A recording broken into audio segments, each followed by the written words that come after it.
السلام علیکم ورحمۃ اللہ وبرکاتہ۔ الحمدللہ رب العالمین، الصلاۃ والسلام علی سید الانبیاء والمرسلین صلی اللہ علیہ وآلہ وصحبہ وسلم۔ اعوذ باللہ من الشیطان الرجیم، بسم اللہ الرحمن الرحیم۔ ومن الناس من یعبد اللہ علی حرف، ومن الناس اور لوگوں میں سے، من یعبد اللہ کچھ لوگ ایسے ہیں جو اللہ کی عبادت کرتے ہیں، اللہ حرف جیسا کہ ایک کنارے پر کھڑے ہوئے ہیں۔ حرف کے معنی عربی میں حرف کے معنی کنارے کے بھی آتے ہیں، تو جیسا کہ کوئی کنارے پر کھڑے ہو کر عبادت کرتا ہے، اس میں اطمینان سے داخل نہیں ہوتے اور انہیں ثبات و قرار حاصل نہیں ہوتا، شک و تردد میں رہتے ہیں، جس طرح کہ پہاڑ کے کنارے کھڑا ہوا شخص تزلزل کی حالت میں رہتا ہے۔ اس آیت مبارکہ کی شأن نزول یہ ہے کہ عرابیوں کی ایک جماعت کے حق میں نازل ہوئی ہے، جو اطراف سے آ کر مدینے میں داخل ہوتے اور اسلام لاتے تھے، اور ان کی یہ حالت تھی کہ اگر وہ خوب تندرست رہتے، ان کی دولت بڑھ جاتی اور ان کے پاس بیٹے ہوتے تو تب کہتے کہ اسلام اچھا دین ہے، اس میں آ کر ہمارا فائدہ ہوا ہے، اور اگر کوئی بات ان کی امید کے خلاف پیش آتی، مثلاً بیمار ہو جاتے یا لڑکیاں ہوتی یا مال کی کمی ہوتی، تو کہتے کہ جب سے ہم اس دن میں داخل ہوئے ہیں ہمیں نقصان ہی ہوا ہے، اور دین سے پھر جاتے ہیں۔ یہ آیت ان کے حق میں نازل ہوئی اور بتایا گیا کہ انہیں ابھی دین میں ثبات حاصل نہیں ہوا، ان کا یہ حال ہے کہ کسی قسم کی سختی پیش آتی ہے تو وہ مرتد ہو جاتے ہیں، جیسا کہ ارشاد ہے قرآن پاک میں کہ وَمِنَ النَّاسِ مَن یعبد اللہ علی حرف، اور بہت سے ایسے لوگ ہیں جو اللہ کی عبادت کرتے ہیں جیسا کہ کنارے پر کھڑے ہوئے ہیں۔ فَإِنْ أَصَابَهُ خَيْرٌ اطْمَأَنَّ بِهِ، فَإِنْ پس اگر أَصَابَهُ ان کو پہنچتی ہے، خَيْرٌ کوئی بھلائی بہتری، تو وہ اطمینان، وہ مطمئن ہو جاتے ہیں۔ خَيْرٌ اطْمَأَنَّ بِهِ، تو وہ اسلام سے مطمئن ہو جاتے ہیں۔ وَإِنْ أَصَابَتْهُ فِتْنَةٌ، وَإِنْ أَصَابَتْهُ جب ان کو پہنچتی ہے فتنۃ مانے کوئی آزمائش، فتنۃ انقلب علی وجہہ، تو وہ اسلام سے اپنے چہرے کو انقلب مانے پلٹ جانا، پھیر دینا، علی وجہ اپنے چہرے کو پھیر دیتے ہیں۔ تو اس طریقے سے بہت سے ایسے بھی لوگ ہیں جو اسلام کو صرف دنیاوی فائدے کے لیے یا اسلامی تعلیمات کے لیے دنیا فائدے، حالانکہ اسلامی تعلیمات ہی ایسی ہے جس سے دنیا کے بھی فائدے ہیں اور آخرت کے بھی فائدے ہیں۔ اس کے بارے میں لکھا ہے کہ ایک یہودی اتفاق سے کچھ عرصے کے بعد اس کی بینائی جاتی رہی، پھر اس کا زبردست نقصان ہو گیا۔ ایک لڑکا تھا، مرکا، اس نے سوچا کہ سب اسلام کے باعث ہوا ہے، چنانچہ رسول کریم صلی اللہ علیہ وسلم کی خدمت میں حاضر ہو کر کہنے لگا کہ جو بیت اسلام میں نے آپ کے ہاتھ پر کی ہے، مجھے اس سے آزاد کر دیجیے۔ تو رسول اللہ صلی اللہ علیہ وآلہ وسلم نے ارشاد فرمایا کہ اسلام کی بیت واپس نہیں لی جا سکتی۔ کہنے لگا مجھے تو آپ کے اس دین سے کوئی فائدہ نہیں پہنچا اور نہ اس میں کوئی خوبی نظر آئی، میں نابینا ہوگا، ہمارا مال برباد ہو گیا۔ تو رسول اللہ صلی اللہ علیہ وسلم نے فرمایا، اے یہودی، اسلام صاف کرتا ہے میل کچیل کو، جس طرح یہ آگ لوہے اور چاندی اور سونے کے میل کچیل کو صاف کر، جیسا کہ جب سونے چاندی وغیرہ کو آگ میں ڈالا جاتا ہے اس کا میل پورا کٹ کر سونا صاف ہو جاتا ہے۔ تو انسان کو چاہیے کہ اسلام کو حق سمجھ کر قبول کرے، پھر اس کی راہ کے کانٹوں کو دیکھ کر گھبرا نہ جائے، بلکہ ان کو پھولوں سے بھی زیادہ عزیز جانے، کیونکہ یہ منزل محبوب کے کانٹے ہیں۔ اور اگر پرچم اسلام کو بہت اونچا لہرانے کے لیے جان دینے کا موقع ملے تو مسکراتا ہوا، خوشی سے اچھلاتا ہوا جان دیتے۔ اور موت کے بارے میں لکھا ہے کہ جب فرما بردار، جو اللہ کا فرما بردار رسول اللہ صلی اللہ علیہ وسلم کا عاشق ہوتا ہے، تو اس کے لیے موت کے بارے میں یہ الفاظ لکھے ہیں کہ الموت جسر یوصل الحبیب الی الحبیب، جسر کہتے ہیں پل کو، موت گویا کہ ایک پل ہے جو اپنے حبیب تک پہنچنے کا ذریعہ ہوتا ہے۔ اگر یہ نظریہ ہو تو پھر حق کو قبول کر کے کرے، ورنہ حق کا دامن پکڑ کر نہ اپنے آپ کو رسوا کرے نہ حق کو بدنام کرے۔ خیر، تو آگے ارشاد ہے، فَإِنْ أَصَابَهُ خَيْرٌ اطْمَأَنَّ بِهِ وَإِنْ أَصَابَتْهُ فِتْنَةٌ انقلب علی وجہہ، کہ جب ان کو کوئی بھلائی ملتی ہے تو بڑے مطمئن رہتے ہیں، اور اگر کوئی آزمائش آتی ہے تو فوری اسلام سے منہ پھیر لیتے ہیں۔ بہت سے لوگ شروع میں مرتد بھی ہوئے ہیں، اور مرتد کے لیے ان کا خون جائز ہے، ان سے قتال کرنا جائز ہے۔ خیر، تو لکھا ہے خسرت دنیا والآخرہ،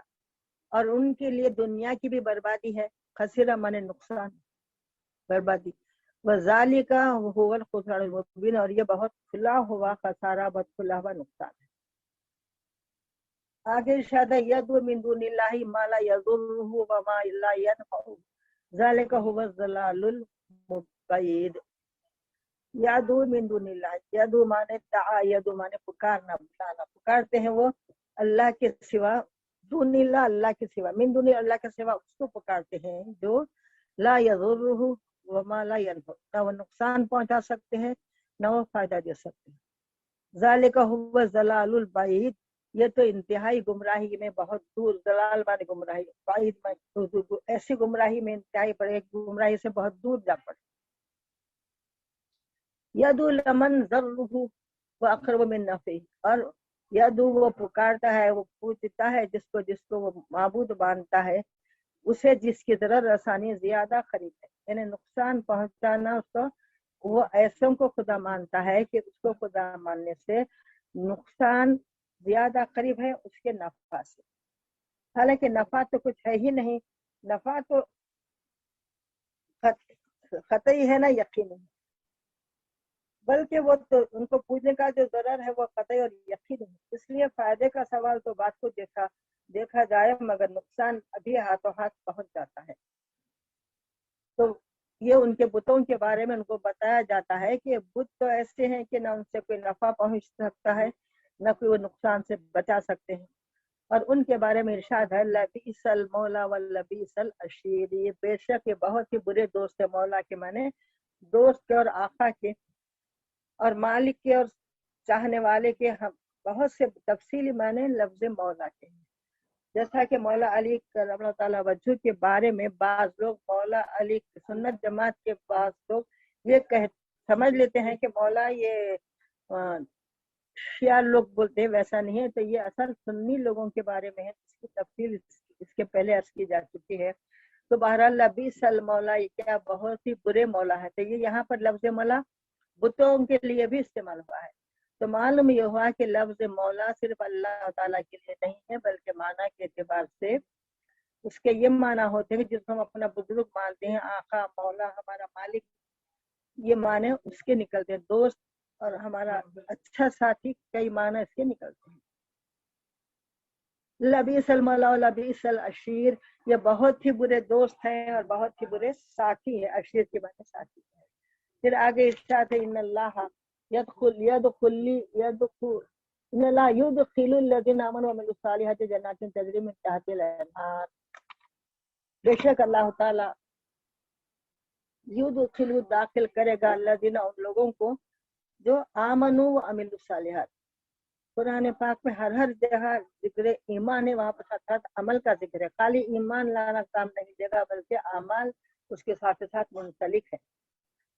یدخل الذین آمنوا، بے شک اللہ تعالیٰ ان داخل کرے گا ان لوگوں کو جو ایمان لائے اور نیک اعمال کیے،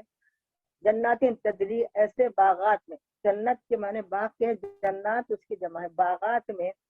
تجری من تحت الانہار، جس کے نیچے نہریں بہتی ہیں۔ ان اللہ یفعل ما یرید، بے شک اللہ تعالیٰ کرتا ہے وہ جو چاہتا ہے وہ کرتا ہے،